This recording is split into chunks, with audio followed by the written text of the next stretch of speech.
Hello students, कैसे हैं आप सब। आई होप आप सब अच्छे होंगे। आईसीटी वर्चुअल क्लासरूम में आप सबका स्वागत है। मैं विकास। बच्चों, क्लास 11th का मैथ्स कर रहे हैं हम, और आज हम एक नया टॉपिक स्टार्ट करेंगे जो कि आपने पिछली क्लास में पढ़ा था। ठीक है, तो उम्मीद करता हूं कि वहां के जो कॉन्सेप्ट हैं वो आपको जरूर याद होंगे।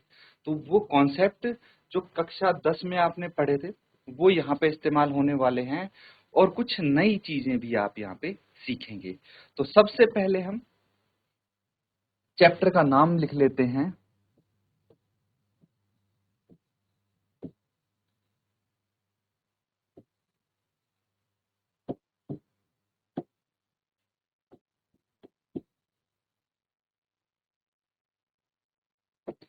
ये है बच्चों आपका ट्रिग्नोमेट्रिक फंक्शंस।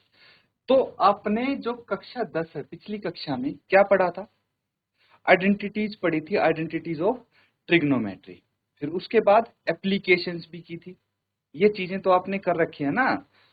तो क्या किया था, एक बार पिछली क्लास थोड़ा रिवाइज करते हैं, हम रिवाइंड कर लेते हैं ताकि आपको यहाँ पे बिल्कुल बेसिक से चीजें समझ में आ जाएं और किसी को कोई डाउट ना रहे। इसीलिए एक बार पिछली कक्षा में आपने जो जो किया था थोड़ा सा उसका उस चीज पे नजर डालते हैं।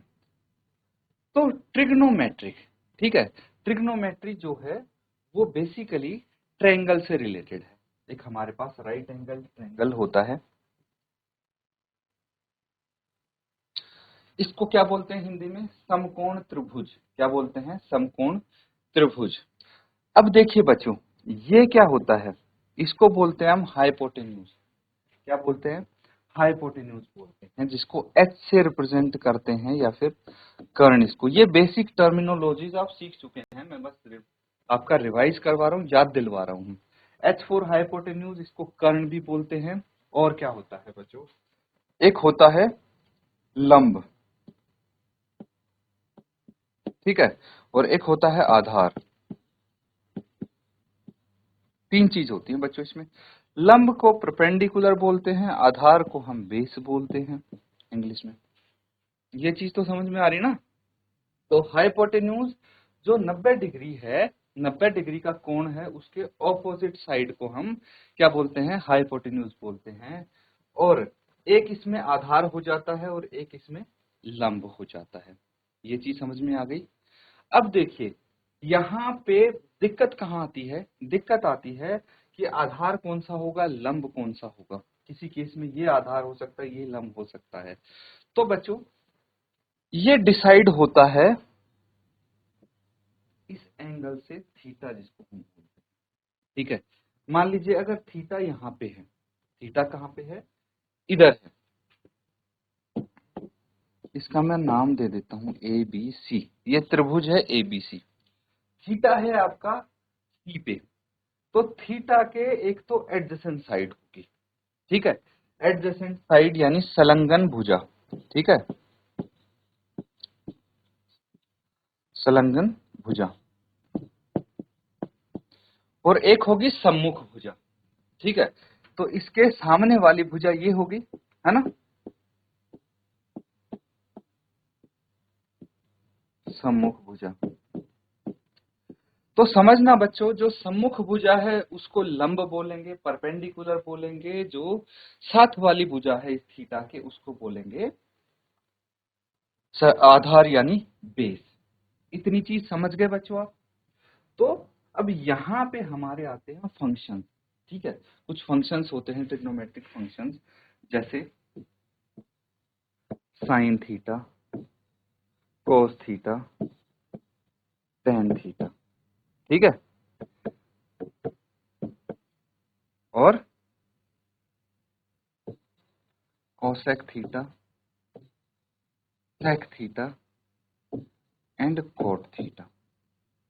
ये कुछ फंक्शंस होते हैं। और एक चीज और आपने सीखी होगी जो कि बहुत ही जरूरी है। एक फॉर्मूला था, पंडित बद्री प्रसाद हर हर बोल। क्या याद आ रहा है किसी को?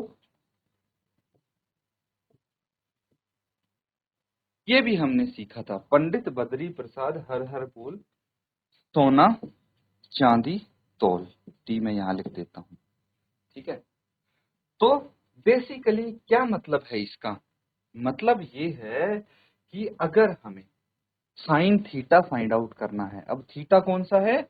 ये रहा आपका थीटा, समझ गए ना, ये थीटा है। तो इस केस में हम क्या करेंगे? इस केस में देखिए, परपेंडिकुलर साइन निकालना है, S for sine, C for cos, T for tan. S for sine, C for cos, T for tan. तो एस मतलब इसके नीचे वाला हम लेंगे, क्या लेंगे? पी बटे एच। पी यानी परपेंडिकुलर, जो थीटा के सम्मुख भुजा है वो यहाँ पे कंसीडर करते हैं, और डिनोमिनेटर में जो कर्ण है वो यहाँ पे लेते हैं। तो ये हो गया पी बटे एच, अगर साइन थीटा निकालना है। अगर कोस का थीटा निकालना है तो ये आ जाएगा बी बटे एच, यहाँ पे क्या होगा? बी बटे एच। और अगर टेन का थीटा निकालना है तो पी बटे बी, परपेंडिकुलर बटे बेस। ये सब बच्चों मैंने आपको हिंदी में बता दिया, अब यहाँ पे अलग से लिखने की जरूरत नहीं होनी चाहिए। P फॉर परपेंडिकुलर यानी लंब, H फॉर हाइपोटेन्यूज यानी कर्ण, ये पता होना चाहिए आपको, और B फॉर बेस यानी आधार। अब एक चीज यहाँ पे, ये तीनों आपके आ गए साइन, है ना। तो बेसिकली जो हमारा कोसेक, सेक और टेन होता है वो इनका उल्टा होता है। जैसे साइन थीटा, ये भी मैं आपको बता दूं कि जो साइन थीटा है is equal to 1 by cosec theta होता है। इसी तरह cos theta 1 by sec theta, tan theta 1 by cos theta, ये बराबर होते हैं। तो यहाँ पे हम लिख सकते हैं इसका रेसिप्रोकल करके, cosec theta h by P, cos theta यानी इसका सेक थीटा, रेसिप्रोकल हो जाएगा h बाय बी, और ये हो जाएगा b बाय बी, ठीक है। इस तरह से ये आपके सारे ट्रिग्नोमेट्रिक फंक्शंस निकालते थे आप with help of this formula. ये काफी इंपॉर्टेंट था आपके लिए। अब बच्चों यहाँ पे देखिए, अगर मैं भुजा के हिसाब से देखूं तो यहाँ पे क्या हो जाएगा? P बटे एच है, P है कौन सी भुजा? ए बी है, और H कौन सी है? AC है, AB बटे AC आ जाएगी यहाँ पे। लेकिन जब मैं बात करूंगा B बटे H, तो B है BC बटे AC, और यहाँ पे है AB बटे BC, ठीक है। तो ये भुजाएं आ जाएंगी। अब चीजें समझना बच्चों, ये तो इसका रेसिप्रोकल हो जाएगा, इसमें तो वैसे भी दिक्कत नहीं आएगी। लेकिन अगर हमारा थीटा इसकी जगह ये होता है तो क्या होगा? कंडीशन हम थोड़ा चेंज करने की कोशिश करते हैं। चलिए नेक्स्ट यहाँ पे कर देते हैं, सब कुछ सेम है, मान लीजिए ए बी सी यही ट्रायंगल है, तो ये हाइपोटेन्यूज हो गया, लेकिन थीटा इस बार यहाँ पे है। तो थीटा के जो ऑपोजिट साइड है ये हो जाएगी परपेंडिकुलर, और थीटा के जो साथ वाली साइड है ये हो जाएगी एडजेसेंट साइड, बेस हो जाएगी। फॉर्मूला वही है, पंडित बद्री प्रसाद हर हर बोल, सोना चांदी तोल, है ना। तो फॉर्मूला तो वही है आपका। हमें अगर इस टाइम फंक्शन निकालने हो, sine theta, cos theta and tan theta, तो अब क्या करेंगे? देखिए ये तो वही रहेगा सूत्र, एस फोर पी बटे एच,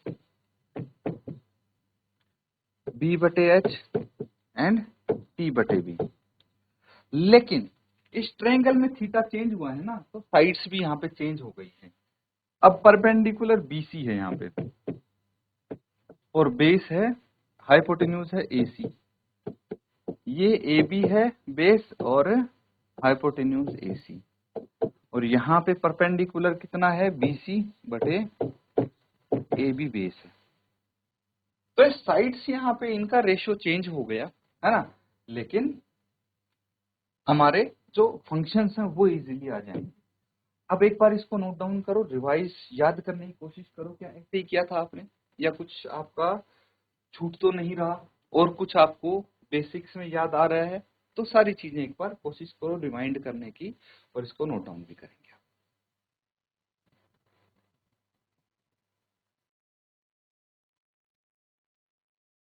तो बच्चों ये सबने देख लिया है, इसमें तो कोई डाउट नहीं है ना आपको। यहाँ पे बस मैंने ये बताया है कि भाई अगर आपका थीटा जहां पे आएगा, ठीक है, जो जिसका फंक्शन निकालना है एंगल का, तो उसके अकॉर्डिंग ही हम यहाँ पे बेस और परपेंडिकुलर डिसाइड करते हैं। दैट्स इट, इतनी सिंपल सी चीज है ये। अब यहाँ पे आ जाते हैं इस क्लास का मैथ्स।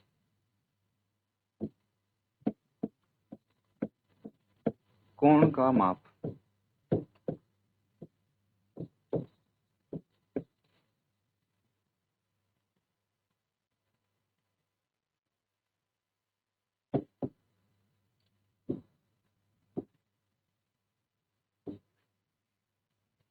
मेजरमेंट ऑफ एंगल यानी कोणों का माप कैसे करते हैं, ये चीज यहाँ पे हम सीखने वाले हैं डिटेल में।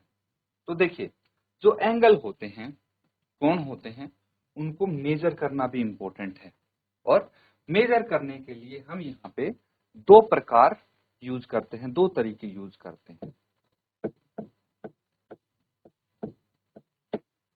कोणों को दो प्रकार से मापा जा सकता है, ठीक है। दो तरीके होते हैं, there are two types of angle measurement used, ठीक है। दो टाइप कौन से होते हैं, चलिए वो देख लेते हैं। सबसे पहला आपका जो मेजरमेंट यूज होगा वो है डिग्री मेजर, ठीक है। दूसरा जो होगा वो होगा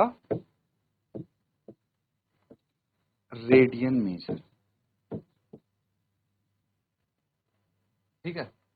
या तो डिग्री में मापेंगे या रेडियन में मापेंगे हम एंगल्स को, ये चीज समझ गए आप। तो इसी को हम डिटेल में डिस्कस करने वाले हैं। पहले आप इनके नाम लिख लीजिए ताकि कोई कंफ्यूजन ना हो। फिर वन बाय वन, एक बार डिग्री मेजर, एक बार रेडियन मेजर को हम डिटेल में स्टडी करने वाले हैं।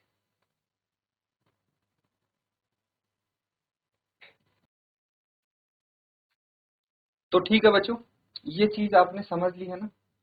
अब देखिए वन बाय वन, सबसे पहले हम डिग्री मेजर को देखते हैं क्योंकि इससे आप काफी फेमिलियर हैं, है ना।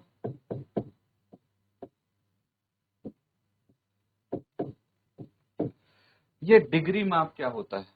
तो आप जब भी एंगल मापते हैं, कोई भी कोण आप मापते हैं, फॉर एग्जांपल ये वर्टेक्स हो गया इसका, है ना, ये वर्टेक्स हो गया, तो ये कोण है ना, मान लीजिए 30 डिग्री, ऐसे रिप्रेजेंट करते हैं। तो डिग्री मेजर यही हो गया बच्चों, 30 हो गया, 40 हो गया, 60 डिग्री है, 180 degree, 360 degree and so on. ऐसे ही हम लिखते हैं ना, डिग्री में माप इस तरह से लिख सकते हैं हम। अब सबसे इंपॉर्टेंट जो मैं आपको यहाँ पे इन्फो देने जा रहा हूँ वो ध्यान से सुनना। हम डिग्री माप को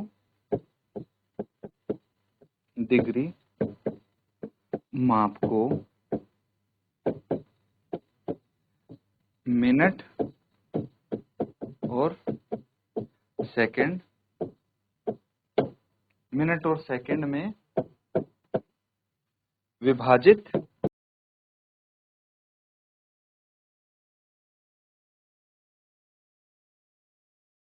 कर सकते हैं।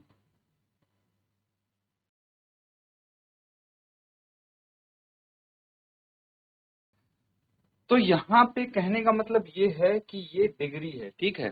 तो डिग्री को अगर और बिल्कुल स्पेसिफिकली डिनोट करना है, अब कैसे डिनोट करना समझना। देखिए ये एंगल 30 डिग्री है, कोई दूसरा एंगल होगा, मान लीजिए ये 31 डिग्री है ना, ये 30 डिग्री है, 31 डिग्री है। अब कोई एंगल ऐसा भी होगा जो 30 और 31 के बिल्कुल बीच में होगा, है ना, इसके बीच में होगा। 30.5 हो गया, 30.6 हो गया, कुछ ऐसा। तो जो इनके बीच का एंगल है उसको मोर स्पेसिफिकली आप डिनोट कर पाए, उसके लिए हमने इसको ब्रेक कर सकते हैं मिनट में, और स्पेसिफिकली अगर डिनोट करना है तो सेकंड में भी ब्रेक कर सकते हैं, तो ताकि आप बिल्कुल पर्टिकुलर आंसर दे पाए। इसीलिए जो आप डिग्री माप है उसको मिनट और सेकंड में भी रिप्रेजेंट कर सकते हैं, दर्शा सकते हैं। जैसे 30 डिग्री हो गया, फिर 12 मिनट्स हो गया, 30 सेकंड्स हो गया, इस तरह से आप एक पर्टिकुलर एंगल को रिप्रेजेंट कर सकते हैं। घबराइए नहीं, अभी आप इतना ही समझिए, जब क्वेश्चंस करेंगे, ठीक है, एक्सरसाइज पे आएंगे, तो आप डिटेल में समझ जाएंगे इस चीज को। अभी तो हम रेडियन समझेंगे, फिर रेडियन और डिग्री के बीच में जो रिलेशनशिप होता है उसको समझेंगे, और उसके बाद हम क्वेश्चंस करेंगे, तो डिटेल में आप समझ जाएंगे। अभी के लिए इतना समझ लीजिए और नोट डाउन कर लीजिए इसको। किसी बच्चे को कोई डाउट आता है, बीच में कोई सवाल पूछना है, कोई चीज समझ में नहीं आती है, तो बेझिझक आप हाथ खड़ा करके क्वेश्चन पूछ सकते हैं। फटाफट नोट डाउन कीजिए इसको।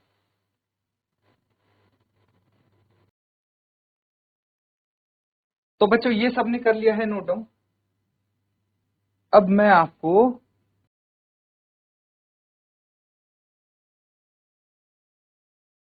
रेडियन मेजर पे ले चलता हूं।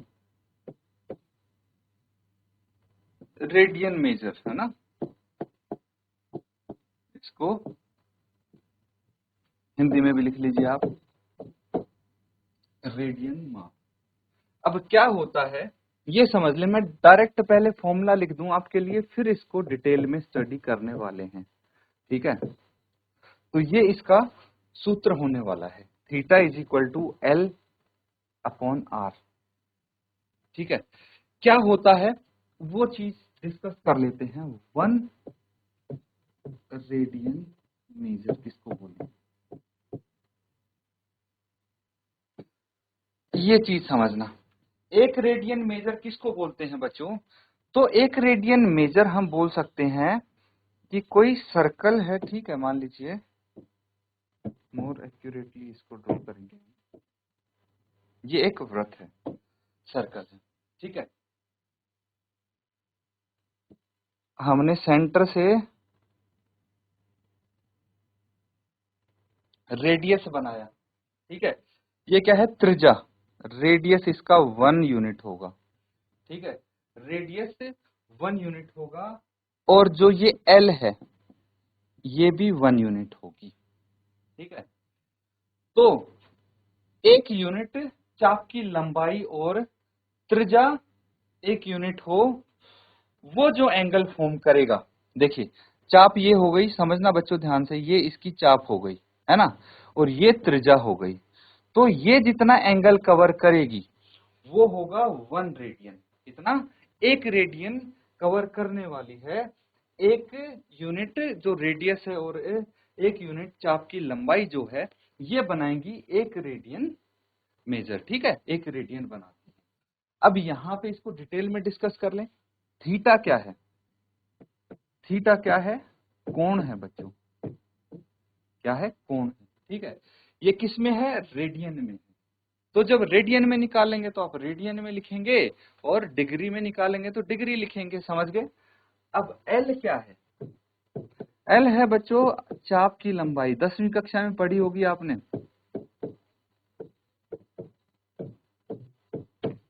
चाप की लंबाई 10वीं कक्षा में जरूर पढ़ी होगी। आर क्या है, वृत्त की त्रिज्या, यानी R stand for radius of circle, L stand for length of arc, चाप की लंबाई यानी लेंथ ऑफ आर्क। चाप क्या हो गया पता है ना बच्चों, आर्क, इसको इंग्लिश में भी मैं लिख देता हूं आर्क, है ना। तो ये चीज आपको समझनी है, इसको इस तरह भी लिख सकते हैं, कोण बराबर है चाप बटे त्रिज्या।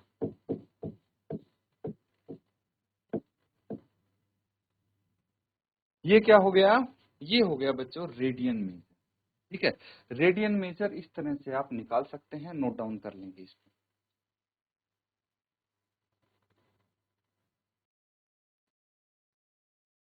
तो बच्चों आज हमने ये जो टॉपिक शुरू किया है बिल्कुल बेसिक से हम शुरू कर रहे हैं।